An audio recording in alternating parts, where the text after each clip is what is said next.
Will और शैल, बचपन से ही हमको इसके बारे में बस आधा अधूरा ही पढ़ाया गया है। हमको स्कूलों में या फिर किताबों में पढ़ाया जाता है कि आई और वी के साथ में हमेशा शैल का यूज़ होता है, जबकि ही, शी, इट, दे, यू या फिर कोई भी दूसरे नाउन के साथ में विल का यूज़ होता है। पर ऐसा नहीं है, आई और वी के साथ में शैल का भी यूज़ होता है और कई बार इसके साथ में विल का भी यूज़ होता है। वैसे ही यहाँ पे भी ही, शी, इट, दे, यू या फिर किसी भी नाउन के साथ में विल का भी यूज़ होता है और साथ ही इनके साथ में कहीं ना कहीं शैल का भी यूज़ होता है। तो अब अगर ध्यान से देखा जाए दोस्तों, तो आई और वी के साथ एक खास कंडीशन में शैल का भी यूज़ होता है और एक दूसरे खास कंडीशन में विल का भी यूज़ होता है। ऐसे ही कुछ बाकी सब्जेक्ट्स के साथ में भी है कि एक किसी खास कंडीशन में विल का यूज़ होगा और वहीं दूसरे एक खास कंडीशन में शैल का यूज़ होगा। तो अब ये दोनों कंडीशंस कौन से हैं कि कब आई और वी के साथ शैल का यूज़ होगा, कब आई और वी के साथ विल का यूज़ होगा। चलिए इसको देख लेते हैं। दोस्तों, दोनों ही कंडीशंस को आसानी से समझने के लिए हम एक को नॉर्मल फ्यूचर बुला देते हैं और दूसरे को स्ट्रॉन्ग फ्यूचर। तो नॉर्मल फ्यूचर में आप देखेंगे कि क्या होता है, आई और वी के साथ शैल का यूज़ होता है और यू, शी, ही, इट, दे या फिर किसी भी दूसरे नाउन के साथ में विल का यूज़ होता है। और वहीं जस्ट इसका ऑपोजिट स्ट्रॉन्ग फ्यूचर में देखेंगे तो आई वी के साथ शैल की जगह पे विल का यूज़ होता है और इन सभी सब्जेक्ट्स के साथ में विल की जगह क्या यूज़ होता है, शैल का यूज़ होता है। तो चलिए दोस्तों, अब नॉर्मल फ्यूचर और स्ट्रॉन्ग फ्यूचर को समझ लेते हैं कि आखिर ये दोनों होते क्या हैं। तो सबसे पहले नॉर्मल फ्यूचर की बात करें तो नॉर्मल फ्यूचर में क्या होता है, ये बस सिंपल स्टेटमेंट्स होते हैं। समझ आया? बस सिंपल स्टेटमेंट्स होते हैं जिनमें कोई भी इमोशन नहीं इन्वॉल्व रहता है या फिर जिनको बिना किसी भावना के बोला जाता है, जिनको बिना किसी फीलिंग या इमोशन के बोला जाता है। जैसे कि पहला एग्जाम्पल है आई शैल गो, मैं जाऊंगा। तो यहाँ पे कोई इमोशन यूज हुआ नहीं, सिंपली आप बोल रहे हैं कि आप जाएंगे। ठीक। फिर वी शैल प्ले हॉकी, हम हॉकी खेलेंगे। यहाँ पे कोई इमोशन आया नहीं, आई शैल प्ले हॉकी, मैं हॉकी खेलूंगा। Then we shall clean our room, हम अपना कमरा साफ करेंगे। क्या इसमें कोई भी इमोशन आया? बिल्कुल नहीं। Then you will go to Jaipur, तो तुम जयपुर जाओगे। क्या यहाँ पे कोई भी इमोशन आया? नहीं। Then she will write a letter, वो एक पत्र लिखेगी।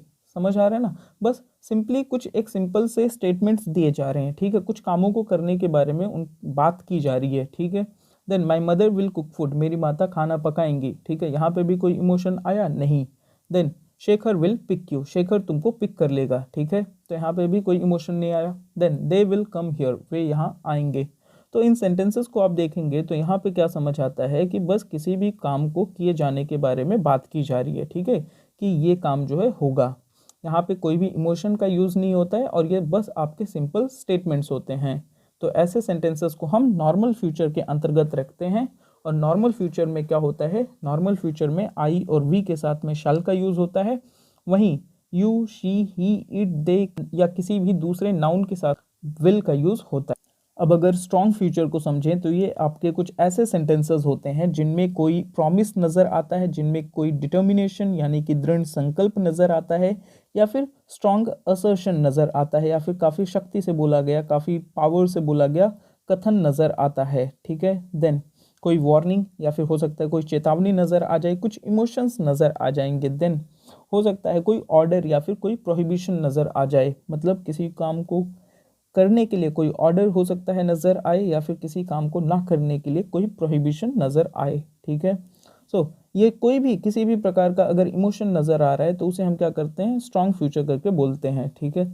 एग्जाम्पल्स देखते हैं। आई विल वर्क हार्ड, अब जब आप बोलते हैं कि मैं मेहनत करूंगा तो ये कहीं ना कहीं आप खुद से क्या कर रहे होते हैं, प्रॉमिस कर रहे होते हैं। राइट, ये आप क्या कर रहे होते हैं, खुद से प्रॉमिस कर रहे होते हैं। तो जब भी स्ट्रॉन्ग फ्यूचर होगा, तो जब भी सेंटेंस में कोई प्रॉमिस नज़र आएगा तो आप क्या करेंगे, आई या वी के साथ में विल का यूज़ करेंगे। नीचे लिख दिया, ऊपर लिखना चाहिए था। चलिए नेक्स्ट एग्जांपल है, I will pass the civil services examination, मैं सिविल सर्विसेज एग्जामिनेशन पास कर लूँगा।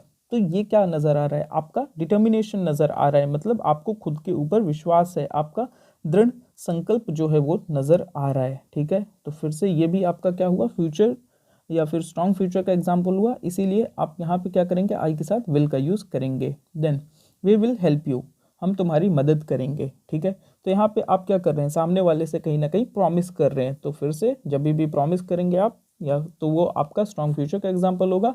और स्ट्रॉन्ग फ्यूचर में वी के साथ में या आई के साथ में विल का यूज़ होता है। Then I will pay you on Monday, मैं तुम्हें मंडे को पे कर दूंगा। आप किसी का पैसा लिए हुए हैं या फिर आपको किसी को पे करना है तो आप कर नहीं पा रहे हैं, बट आप यहाँ पे अब क्या कर रहे हैं, प्रॉमिस कर रहे हैं उससे कि आप उसे क्या करेंगे, मंडे को पे कर देंगे। तो फिर से यहाँ पे भी एक प्रॉमिस किया गया, इसीलिए यहाँ पे फिर से क्या करेंगे, आप आई के साथ विल लगाएंगे। Then I will never speak to her, ठीक है, मैं उससे कभी बात नहीं करूँगा। तो फिर से यहाँ पे क्या नज़र आ रहा है, आपका डिटर्मिनेशन नज़र आ रहा है कि आप एकदम से जो है डिटरमाइंड हैं, एकदम से निश्चित हैं आप अपने काम को लेकर के कि आप उससे अब फिर कभी बात नहीं करेंगे। देन अगला है Ram shall be transferred if he doesn't work properly, Ram को ट्रांसफ़र कर दिया जाएगा, राम का ट्रांसफ़र कर दिया जाएगा अगर वो सही से काम नहीं करता है। सो यहाँ इस वाले सेंटेंस में क्या हुआ, कहीं ना कहीं एक वार्निंग नज़र आ रही है ना, ठीक है, कि राम को क्या किया जा रहा है या फिर कोई भी जो भी सामने वाला है उसको डराया जा रहा है या फिर उसको चेतावनी दी जा रही है कि अगर राम सही से काम नहीं करता है तो उसे बाहर निकाल दिया जाएगा, उसका ट्रांसफ़र कर दिया जाएगा। Okay, you shall meet the clients tomorrow, तुम क्लाइंट्स को कल मिलोगे, ठीक है। तो यहाँ पे क्या हुआ, कहीं ना कहीं एक ऑर्डर दिया जा रहा है ना किसी भी इंसान के द्वारा या फिर कोई भी अथॉरिटी के द्वारा, तो इसीलिए यहाँ पे क्या हुआ, यू के साथ में विल की जगह पे क्या यूज़ हुआ है, शैल का यूज़ हुआ है। Then she shall not attend the night party, अब यहाँ पे क्या बोला जा रहा है कि वो नाइट पार्टी या फिर जो भी रात में होने वाली पार्टी है उसको अटेंड नहीं करेगी। तो ये फिर से यहाँ पे क्या बोला गया, कहीं ना कहीं प्रोहिबिट किया गया, किसी भी काम को करने से, किसी भी काम को करने से मना किया गया। तो यहाँ पे प्रोहिबिशन नज़र आ रहा है, इसी कारण से यहाँ पे क्या हो जाएगा, शी के साथ में शैल का यूज़ हो जाएगा। अब दोस्तों अगर ऑनेस्टली बोलूँ तो होता क्या है कि मॉडर्न इंग्लिश में हर एक सब्जेक्ट के साथ में, किसी भी सब्जेक्ट के साथ में क्या होता है, सिंपली हम बस विल का यूज़ कर लेते हैं, ठीक है। आज के समय पे ऐसा कोई बहुत ज़्यादा देखा नहीं जाता है कि कैसा किस प्रकार का सेंटेंस है, स्ट्रॉन्ग फ्यूचर है, नॉर्मल फ्यूचर है। हम ज़्यादातर मॉडर्न इंग्लिश में क्या करते हैं, हर एक सब्जेक्ट के साथ में विल का यूज़ करते हैं। तो आपको अफर्मेटिव या नेगेटिव सेंटेंसेस तो आसानी से समझ में आ गए, बट अब यहाँ पे थोड़ा इंट्रोगेटिव सेंटेंसेस की बात कर लेते हैं। तो इंट्रोगेटिव सेंटेंसेस में जब आप क्या कर रहे हैं, नॉर्मल क्वेश्चंस कर रहे हैं, यानी किसी से पूछ रहे हैं कि क्या ये काम हो पाएगा, नहीं हो पाएगा, ठीक है, क्या वो ये काम करेगा, नहीं करेगा, ऐसे कोई प्रश्न कर रहे हैं, ठीक है, नॉर्मल क्वेश्चंस पूछ रहे हैं, तो वहाँ पे आप क्या करते हैं, हर एक सब्जेक्ट के साथ में केवल विल का यूज़ करते हैं। समझ आया ना, चाहे वो सब्जेक्ट आई है, यू है या फिर वी है, कोई भी सब्जेक्ट है, आप सभी सब्जेक्ट्स के साथ में जब नॉर्मल क्वेश्चंस कर रहे हैं तो क्या करेंगे, विल का ही यूज़ करेंगे। Example, will I be able to manage, यहाँ पे पूछा जा रहा है कि क्या मैं ये काम कर पाऊंगा या फिर मैं क्या ये मैनेज कर पाऊंगा, ठीक है। तो यहाँ पे सिंपल नॉर्मली क्वेश्चन पूछा जा रहा है, ठीक। Then will you come here, तुम क्या यहाँ पे आओगे या फिर क्या तुम यहाँ आओगे, फिर से यहाँ पे क्या हुआ, विल का यूज़ हुआ। Then will I be able to do this, मतलब क्या मैं ये काम कर पाऊंगा, ठीक है। तो यहाँ पे सिंपल फिर से एक नॉर्मल सा क्वेश्चन पूछा गया, तो इसीलिए विल का यूज़ हुआ। हालांकि सब्जेक्ट क्या है, आई है, बट फिर भी क्या यूज़ हुआ, विल यूज़ हुआ। Then will they go there, then will he help you, क्या वो तुम्हारी मदद करेगा, क्या वे वहाँ जाएंगे। Then will she learn English, क्या वो इंग्लिश सीखेगी। तो यहाँ पे कोई भी है, अगर नॉर्मल क्वेश्चंस पूछे जा रहे हैं तो कोई भी सब्जेक्ट है, सबके साथ में क्या यूज़ होता है, विल का ही यूज़ होता है। पर अगर कोई ऐसा इंट्रोगेटिव सेंटेंस है जिसकी मदद से आप सामने वाले से परमिशन मांग रहे हैं या फिर उसको कोई ऑफर दे रहे हैं या फिर कोई एडवाइस दे रहे हैं, तो हमेशा याद रखिएगा कि आई और वी के साथ, किसके साथ, आई और वी के साथ हमेशा क्या यूज़ होगा, शैल का यूज़ होगा। Example, shall I shut the door, यहाँ पे क्या मैं दरवाज़ा बंद कर दूँ, तो यहाँ पे आप क्या कर रहे हैं, सामने वाले से परमिशन मांग रहे हैं, राइट।